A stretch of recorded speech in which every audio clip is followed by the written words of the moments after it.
Lá, capítulo 8 do Evangelho de Mateus, no versículo de número 18. O título da mensagem diz: Jesus põe à prova os que querem segui-lo. Veja que interessante. Jesus, ele põe à prova os que querem segui-lo. Quando Jesus coloca alguém à prova, isso não quer dizer que Jesus estava dizendo assim: olha, se você não for aprovado, você não vai andar comigo. Até porque ninguém tem o poder de aprovar ou reprovar alguém. Ninguém tem esse poder.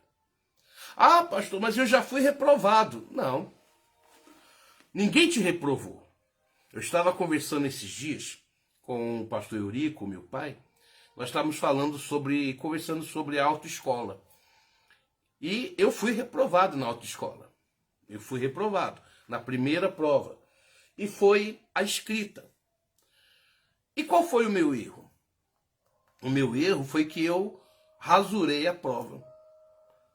Eu sabia que não podia colocar nem um pingo da caneta.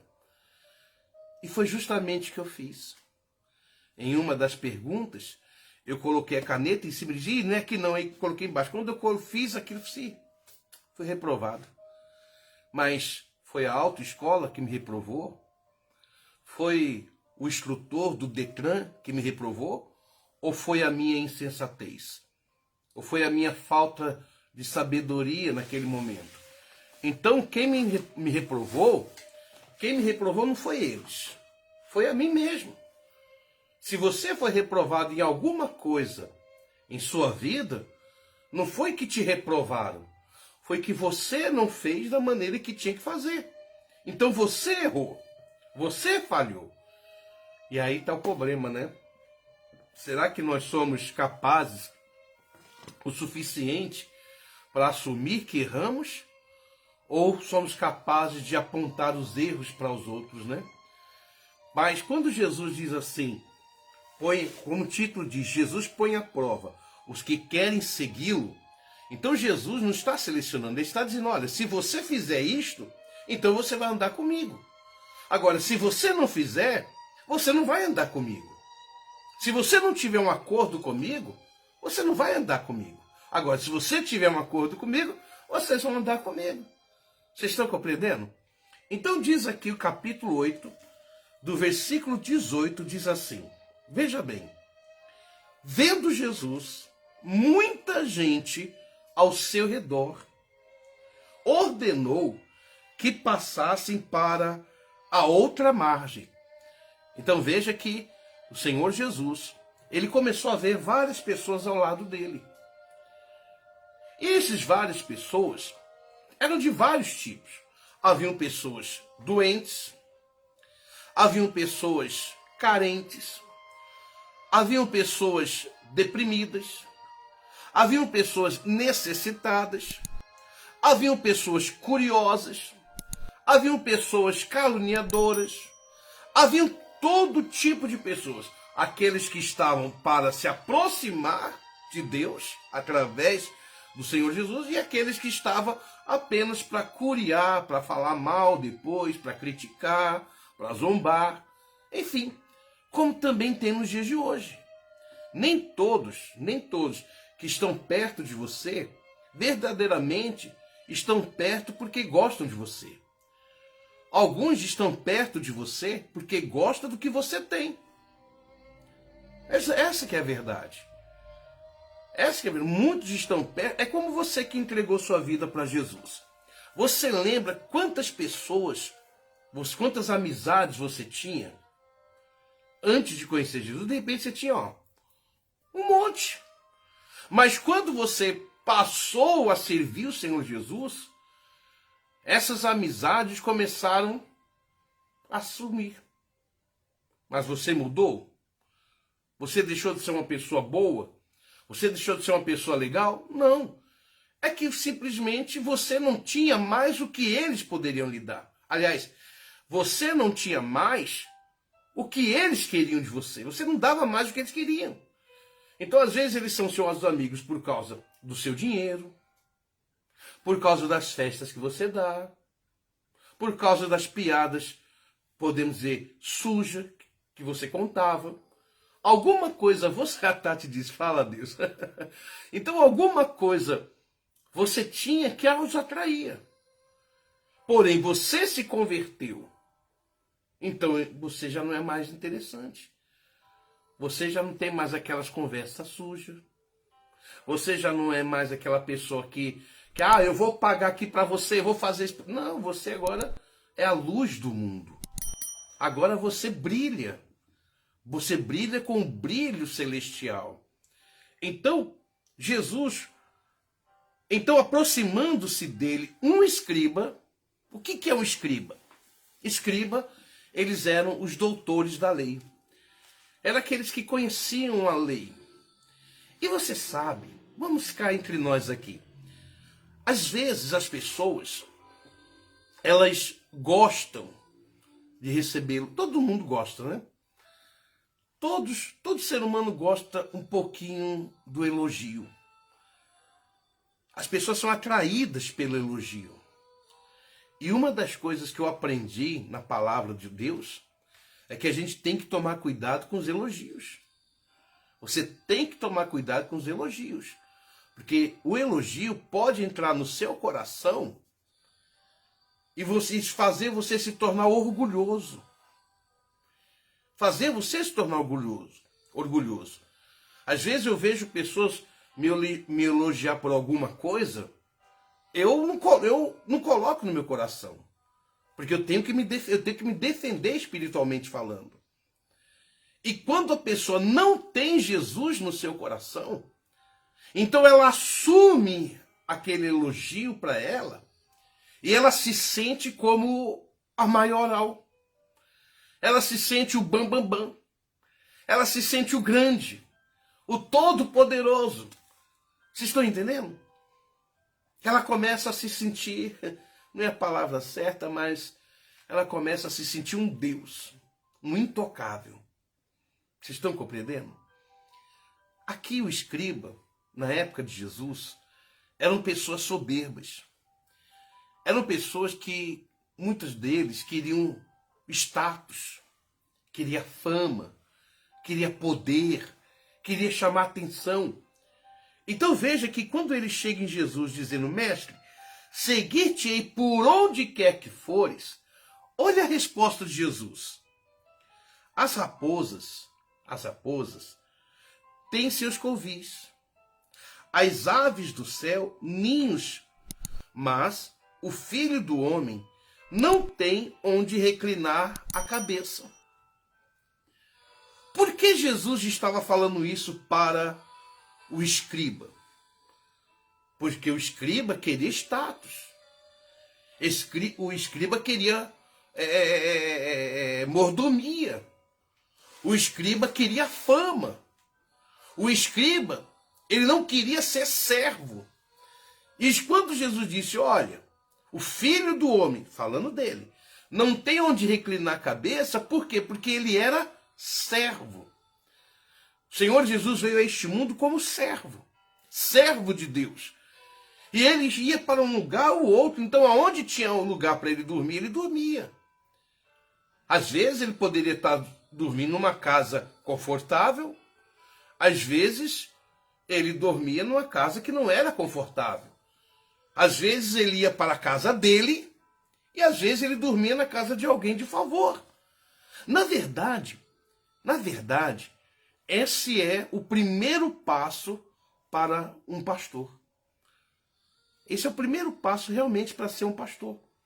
Porque se a pessoa quer ser um pastor, para ter status, para subir no altar, para ser aplaudido pelos irmãos, mas quando se determina, olha, fulano, vou dar um exemplo aqui da nossa igreja, aqui na nossa igreja. Nós temos uma congregação ali lá em Guarulhos, Bom Sucesso. A pastora está sempre indo ali. Eu confesso que eu fui poucas vezes porque eu fico aqui na sede. Mas aí, um dia, um exemplo, A pastora chega em mim e fala assim, Paulo, vai lá para Guarulhos. Ah, eu não vou não. Eu não vou não porque eu vou ficar na sede, porque a sede é a sede, porque a sede é a mãe das igrejas. Ué, eu sou servo? Eu estou sendo servo? Porque o servo, ele escolhe o lugar para servir ou ele serve de todo o coração?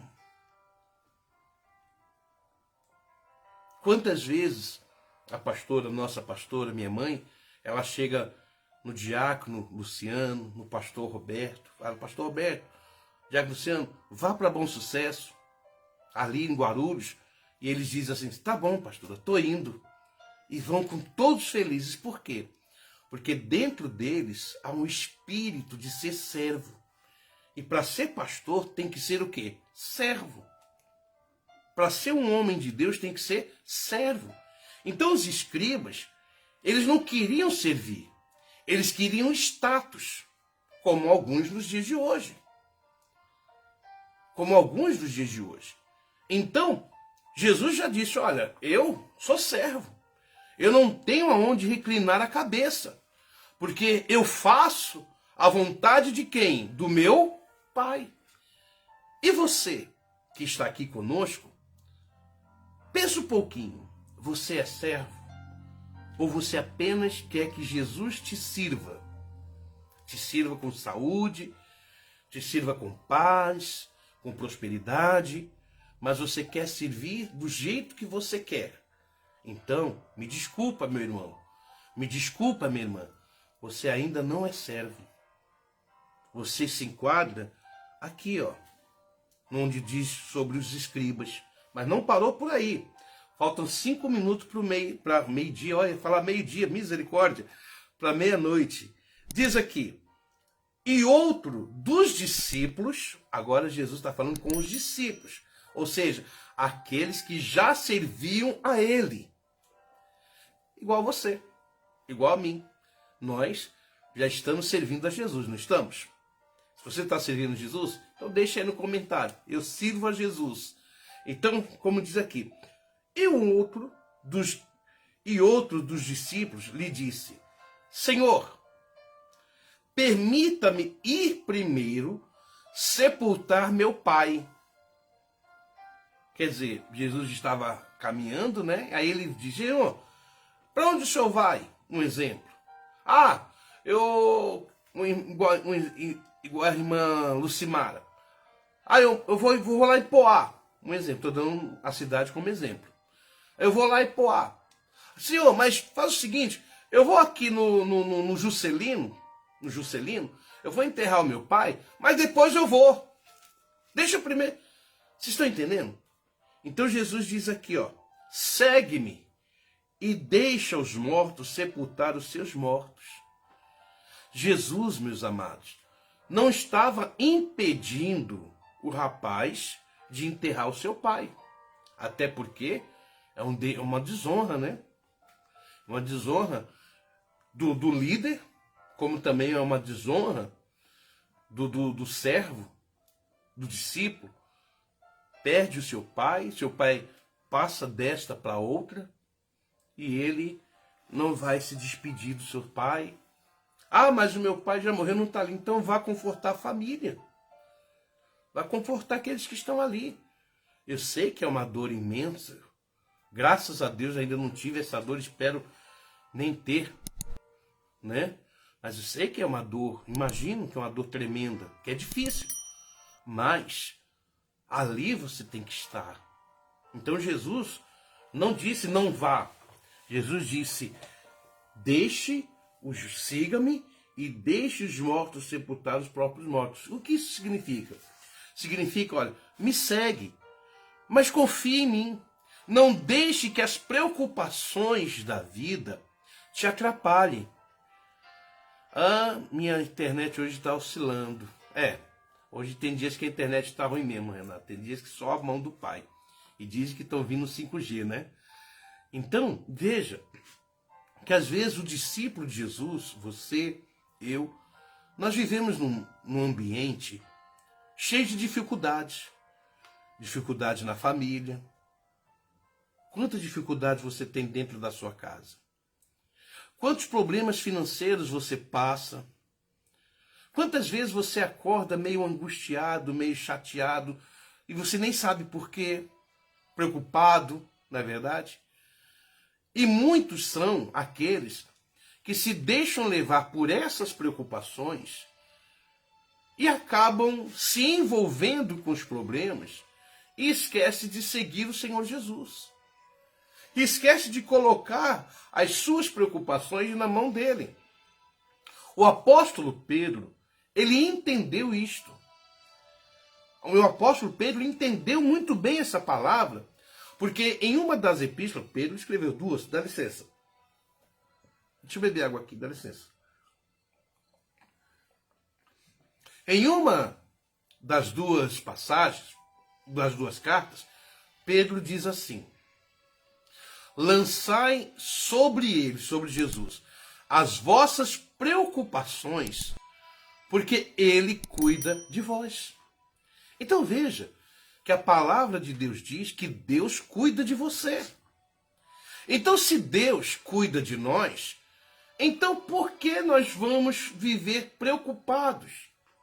Por que vamos viver ansiosos? Por que vamos viver com medo? Se Ele cuida de nós. Então, meu irmão, minha irmã, se Deus cuida de você, então deixa que a presença dele te fortaleça, deixe que a presença dele te leve aos pastos verdejantes.